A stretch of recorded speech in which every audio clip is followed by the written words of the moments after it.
is up, guys? Brittech here, back with another video, and today I'm going to be showing you how to type to Siri on iPhone 12 or any iPhone using iOS 14. So let's go ahead and get straight into the video. Go ahead and open up your settings, and then we're going to go ahead and scroll down to accessibility and select it.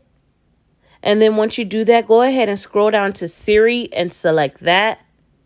And then at the top, as you can see, it says type to Siri.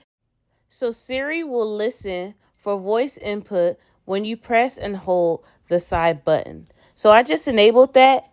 And it says when you press and hold the side button, Siri will allow you to type your requests rather than speaking them.